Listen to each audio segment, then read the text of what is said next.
All right, we'll go ahead and get started.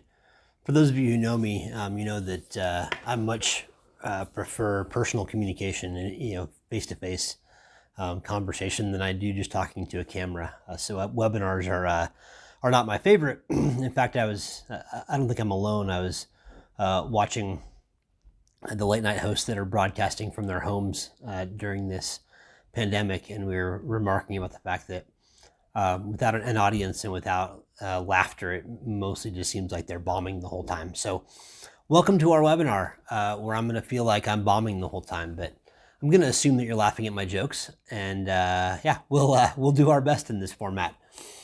The topic today is navigating the perfect storm in IT, and I recognize that information technology is not at the top of most people's list in terms of what they want to spend their time talking about.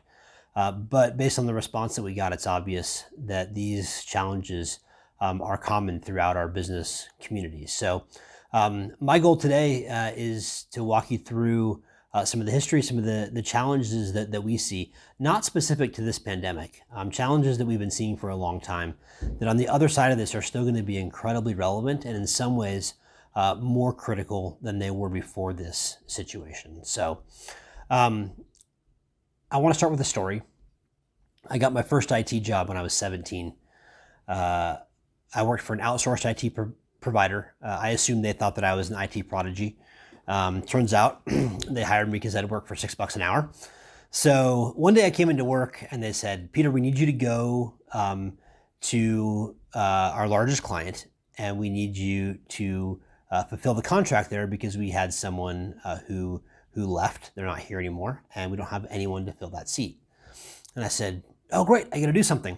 And they immediately said, and don't do anything. And they said, you're very much not qualified for this position, but we literally have no one else to put in that seat, and we're contractually obligated to have someone there. So I was supposed to be in that seat for 2 weeks, and I ended up being there for 2 years. And my success didn't come from, I wasn't an IT prodigy. I wasn't fooling anybody as far as my age. I was 17 and I looked like I was 13. But I asked questions. See, this was City Hall at a pretty large size municipality. And when someone would come by and ask me a question, because I didn't know the answer, I would just ask them questions in return to try to get more information in hopes that I could eventually solve the problem. And if nothing else, I could buy some time. So I'd ask them things like, what were you doing when you encountered the problem? And how is this impacting your work? And all of the surrounding issues. And eventually I found that I could get to the heart of the problem and I could solve it. And I also found that I was solving deeper problems than a lot of people had who were in that position before. So I gained a lot of trust with that team. And what I learned along the way is that they had their own IT department, their internal IT department that worked in City Hall. But the IT department hated the users, and the users hated the IT department. And they thought that was perfectly normal and okay. The IT department ran the mainframe systems and didn't think that users should be using technology because that was pretty new. And it was baffling to me that someone could be paying twice just to get the basics of what they need in terms of technology support. So if we fast forward 20 plus years, a lot of the challenges that we see in IT stem from some of those early days and some of those early challenges. And some things have changed, but not enough. And so we're going to walk through that a little bit. Right now, there are 3 storms or 3 IT challenges that are converging on businesses at the same time. The first challenge is that we have a talent shortage in IT. And I know some people are saying, well, not anymore, unemployment's skyrocketing. But in this space, that's not true. Great IT talent is still very, very scarce.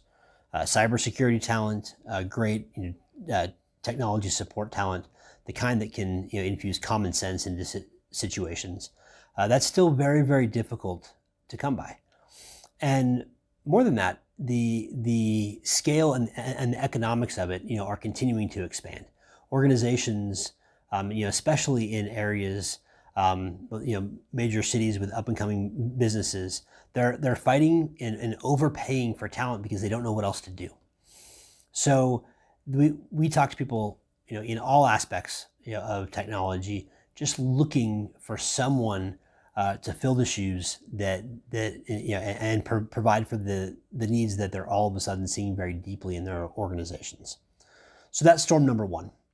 Storm number two is that IT has a brand new job to do. And what we mean by that is that IT used to be simple but hard. And now it's easy but complicated. So hear me out. It used to be simple but hard. Simple in that everybody generally ran the same technology. Everybody had Microsoft servers. Everybody had a shared drive where they stored their files. Programs installed on the servers, email set up the same way, and everything was housed in their server closet. Now, it was hard. You needed an IT professional to do anything with it, to install programs, to set up new users. IT really held the keys to everything, in those environments. But now, IT is easy. Anyone can go sign up for an email account. Anyone can go sign up for Salesforce.com. An HR director can go pick an HRIS system, sign up for it, put their data in. You don't need the IT team in order to do that. The problem is that it's complex. It's complicated in that each platform, is unique, and there are thousands of platforms that come together to create modern IT ecosystems. So it's no longer the job of IT to be focused on making sure that we're the gatekeepers of everything. We don't have the control that we used to. Conversely, we have to be supporting, integrating, organizing the IT systems. And as a result, we have to be embedded inside the organization very differently. Non-technical leaders are making IT decisions. Department heads, are making technology decisions, whether they realize it or not. It's now the IT's job to support and facilitate that. And frankly, that's not what we're trained to do.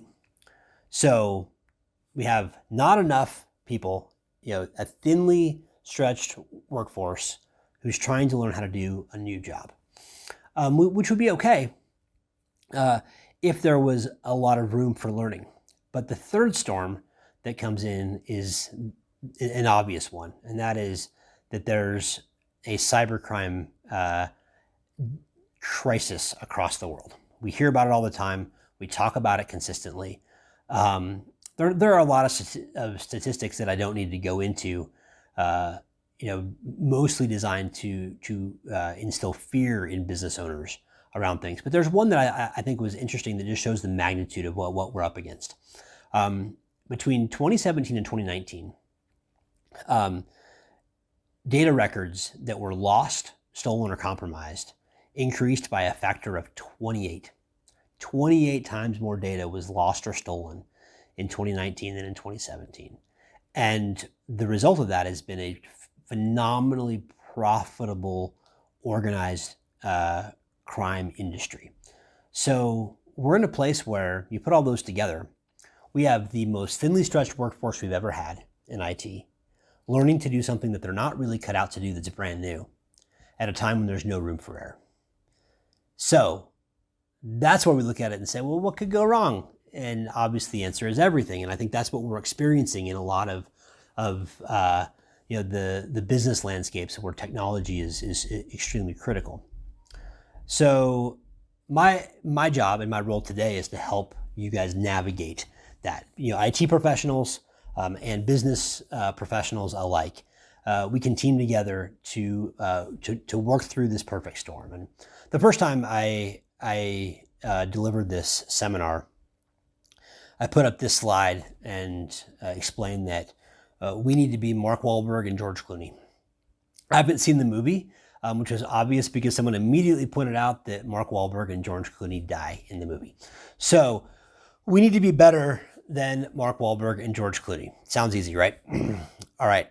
As I mentioned, the IT industry is not really known for excellence. It's not really known for being tightly connected with business operations, with business success. In fact, a lot of, if you ask around, the stereotypes of IT are unfortunately true in a lot of cases. And I think that's one of the hardest things that we deal with right now as businesses, is that some of our most critical assets, our most critical processes, the most critical pieces of our business are in people that we don't know how to trust because we're not connected to them. So in order to unwind this a little bit, we got to look at the history of the IT industry. And it's interesting because people love to talk about IT as, a technology industry, but it's not. It's much more a professional services industry. It operates a lot more like accounting, legal, HR, the institutions inside of organizations that help us run. The problem with IT is that we don't like to change those institutional things and how they operate. But technology is changing constantly. So if you think about it, 25 years ago, in the mid 90s, all of a sudden, everybody had a computer on their desk for the first time. And it didn't happen overnight, but it was pretty quick. And so there weren't very many people who knew how to set them up, how to show people how to use them, how to fix them. And so if you had that knowledge, then you were of value. And when you have a supply and demand imbalance like that, where there's a tremendous amount of demand and not very much supply, the supply side gets to make the rules at the convenience of themselves. And that's what IT has done. So if you look at so many different aspects of how IT operates, it's very much based on the convenience of the IT department, the convenience of the IT provider. And back in the day, the fact that the IT department could control all aspects of that technology. Well, if we move forward, we recognize that it's significantly more challenging these days to create phenomenal, deeply embedded IT. And there are 3 failures that we want to unwind in that. The first failure is that IT just has the wrong perspective. We look at if you go back to that mid-90s era, it was all about knowing how to use the technology, knowing how to set up the technology. It wasn't about the people aspects of things. It was very much focused on the ones and zeros, the black and white, the very predictable nature of machines. But our businesses are much more complicated than that.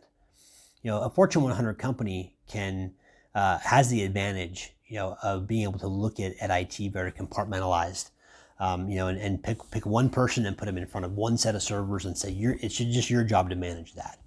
But for the rest of us, it doesn't work that way. So the second problem is that we have the wrong people. And I should say, we don't have enough of the right people. It's great that we have a lot of very technically minded people in IT. But when they go into IT, specifically to work with ones and zeros, because they're more comfortable with machines than they are with people. And I think we all have seen those IT stereotypes. They're legitimate, not because they're bad people, not because they're not smart people, but because they specifically are better in the ones and zeros environment, the very black and white. But the people that use technology don't operate that way. So again, we need people who can look at things from a high level, broadly, the business cases, the creativity. And we, at Greystone, it's funny, we woke up one day and realized that we have more sociology and psychology degrees working for us than we do information systems and computer science. And it comes down to how we operate and how we connect with people and how important those nuances are to the overall support experience. And when you have the wrong perspective and the wrong people, or not enough of the right people, you end up with the wrong processes. So the processes that we have are very much designed to keep accountability in people who don't understand and don't have visibility into the larger ecosystem. IT needs to be in the boardroom, not in the server room. So I want to tell you another story about the disconnect in IT. And this is a very recent story. So a company looks at the economic situation that's all of a sudden upon us and wants to cut costs, in their monthly budget, needs to cut costs out of their monthly budget. So they look at IT expenditures and they go to the IT team and say, how do we cut monthly expenditures? And the team says, look, if we consolidated this system, System A, with System B, then we will save $5,000 a month. And business leaders say, that's phenomenal. Let's do that. Let's get all of our ducks in a row for how we need to do that. So IT goes back and says, and passes the information off and says, hey, we need to consolidate System A and System B. And they need some outsourced support. So they come and say, let's put together a project scope of what it's going to take to get from System A to, into System B. And the project scope very naturally comes back. It's $50,000. And IT looks at that and says, all right, it's $50,000, and goes back to the business analysts and say, all right, we can save $5,000 a month if we spend $50,000. But if we look at that situation through the eyes of what we're all experiencing right now, there are a lot of businesses that need immediate relief. So that IT group gets laughed out of the room because they have no connection into how business needs to operate. Yet IT's looking at it and saying, well, we had the idea to go from point A to point B, and these people over here gave us the project scope, and so everyone did everything in line with what they thought, but no one had a bigger picture. They only looked at things in silos. Silos are the downfall of modern IT. It is much easier to tell someone, you go handle this small problem, handle it consistently, handle it well. But our ecosystems are too complex for that now. It didn't serve us really well before, but now it's just downright failing our companies when we don't communicate broadly, when people don't understand things deeply throughout the ecosystems that we're supporting. So here are 3 key things that we can do to navigate the perfect storm in IT. So in each of these 3 things, we have recommendations for non-technical business leaders, and we have recommendations for IT business leaders, because this truly is a joint problem that we need to solve together. So the first thing that we need to do is we need to prioritize people and recognize that technology is here to assist people, to create convenience, to create efficiency, and to make us more capable than we would be without it. But people are still at the heart of this. People are supporting us. People are using the technology. So the key for business leaders is to recognize IT as still a group of people, not just a mechanism to get technical things done, but inviting IT into conversations is very, very important. And the critical thing for IT is to be able to look at it and say, yep, I can participate in those conversations effectively because we've redefined our skill sets in a way that brings, critical thinking, creative thinking, and business thinking into the forefront of what we're doing. And there are ways to bring technical people into that. There are ways to have great, strategic people that can learn the technical aspects of things. And that's where we can bring some of those things together. The second thing that we have to do to eliminate those silos is that we have to prioritize context. If you're at Greystone, you hear the word context about 100 times a day. Because if we're struggling in a situation, typically what we're missing is context. We're either not hearing it or we're not sharing it. And what I mean by that is, I'll tell another story. So a lot of you know that I really love to use this United Airlines analogy when they, passenger beaten, bloodied, drug off a plane. And everyone in the world looked at this and said, how could a company be that terrible? How in the world could this happen? And I dug into it because I was so curious. And the amazing thing to me about that situation is that everybody at United did everything right. And that's precisely how it ended up in that scenario. See, a crew had to get from point A to point B. There was no room on the plane from point A to point B. So there was a step in the process for that. They looked at it, and said, okay, we can incentivize passengers to get off the plane with a monetary reward. No one said yes. We can increase that reward. No one said yes. They reached the ceiling of what they were allowed to offer. And they said, okay, we need to deselect passengers from this plane in this order. And then we need to go ask those people to get off the plane. And if anyone refuses, we call security. The security guard from the airport is the one who drugged the passenger off the plane. That wasn't a United employee. But that security guard lost his job a year later. United Airlines lost $1 billion in shareholder value in a day. And all because they had processes where everybody thought inside of a silo. Everybody thought inside of their little space. The CEO from United even congratulated everybody in an internal memo the next day for their excellence in following their procedures and supported them at the same time that we all looked at it from the outside and said, this is ridiculous. So those are the challenges that we have when it comes to IT and context, is that we need our people to be able to operate with a much greater view. At the same time that we need to make sure that IT is very, very focused still on what success is in their positions. So business leaders' job is to enroll IT in a bigger vision, to recognize that IT can't just be technical anymore, even if we seem that we're specifically focused on technical. Business leaders need to invite us into the conversations about where the organization is going, what success looks like at a macro scale. IT leaders need to turn the service experience upside down. And what I mean by this is that if we go back to some of those broken processes that we talked about in terms of where IT failures are, the processes are a very traditional process in IT relates to how support issues are addressed. So if if a user calls in or writes in and has an IT challenge, then in most mature IT organizations, that goes to the lowest skilled person first. And then it's escalated up through the tiers until it reaches the person who can solve it. And that's what we need to turn upside down. That's so backwards. You wouldn't take your car that has a major engine problem to the kid who changes your oil and say, give it a shot. Best case scenario, it takes forever to get to the point that it gets fixed. Worst case, it's far worse off by the time it gets there. But that's what we do with IT.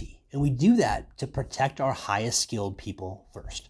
But there is a way to turn that experience upside down and to put us all in a position where when the issues come in, they come in and are seen and observed by someone who has that global view, that bigger IT and business view. And so if you have, I'm not saying you put your tier 3 people, in the front lines of the help desk. I'm saying you have someone who has that situational awareness, that emotional intelligence, that business intelligence, and the technical intelligence, just seeing what's happening, as those issues come in and being able to look at something and say, hey, you know what? That's the same thing that happened yesterday to this person over here, or that's happening because I can correlate that with this over here and this up here and recognize that this is a bigger situation. That's the difference between IT problems getting solved, major IT problems getting solved, in a matter of hours and a matter of days or months. So the support experience, being turned upside down is one way that we can start to eliminate silos. Because when someone has a greater context that they can share with everybody, then everybody starts to learn from that and everybody starts to get more efficient at their job. The third thing we need to do is we need to prioritize action. So it's easy to sit and talk about how we want IT to be, but in this new reality that we're coming into, we have to face the fact that decision-making processes need to get shorter. That just in the past few weeks, we've seen decisions that used to take 9 to 12 months have to occur in a matter of days. And the organizations that are able to make decisions and pivot faster are the ones who will get ahead in the new normal that we're arriving in. So one of the ways that we can make sure to always be moving forward and to create better action is to simplify, to clarify, make sure that everybody's on the same page. So the business leader's role in that is to take a step into the world of technology a little bit. And I'm not saying they need to become technical experts. No technical training, nothing like that. But if you take security, for example, cybersecurity is a paramount issue for nearly all business leaders. But 3 years ago, business leaders didn't need to know anything about cybersecurity. They could just trust the IT department, or the IT provider to do that. So right now, we have to look at it and recognize that that's changed. Business leaders need to make security decisions, and they need to understand a few key components to that.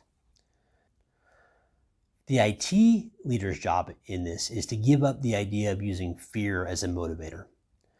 IT is notorious for being a little bit condescending, very protective of information, protective of our space. And we don't need to be that way. Transparency is extremely key. We don't need to make people more afraid in order to get them to act. I'll use security as an example again. There are 25 aspects of cybersecurity protection that we think every business leader should be aware of, and every IT department should be sharing exactly where the company is and what their next priorities should be. Yet what happens is that IT often is bringing just the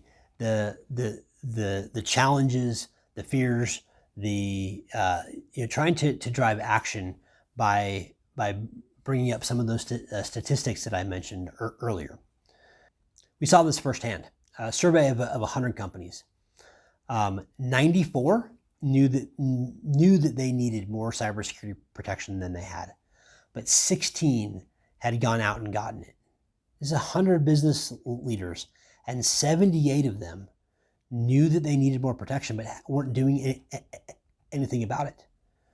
That kind of inaction is not native to business leaders. It's not native to CEOs. CEO's job fundamentally is to act on these things, to make these decisions.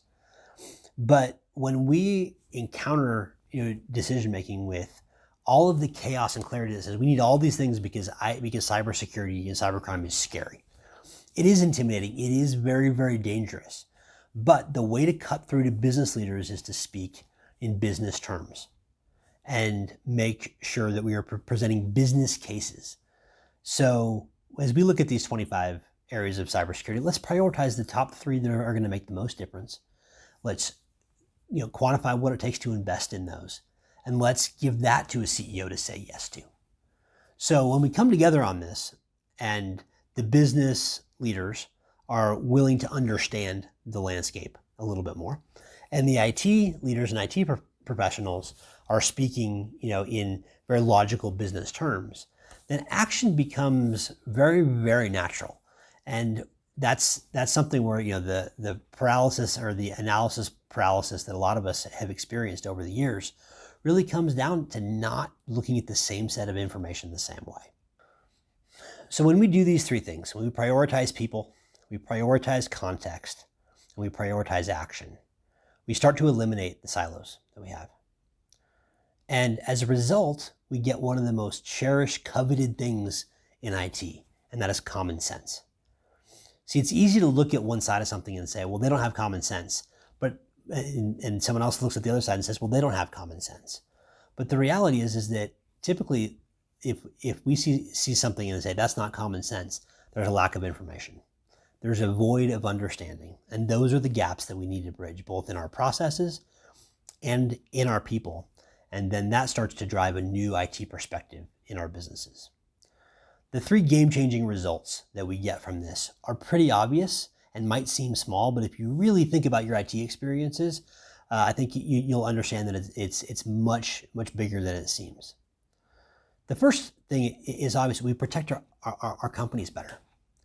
When people know how to use the systems that they have, when IT is supporting them effectively, not only does it help to foil cyber criminals, but it also allows us to make sure that all of our data from our systems are stored in systems that we own, that we are confident that our teams know how to use. We don't have lost data, or what we call shadow IT, when someone takes company information and puts it in their personal system because they just need to figure out how to get their job done better. So securing our companies is the number one result. The second thing is that we actually get to use the technology that we pay for.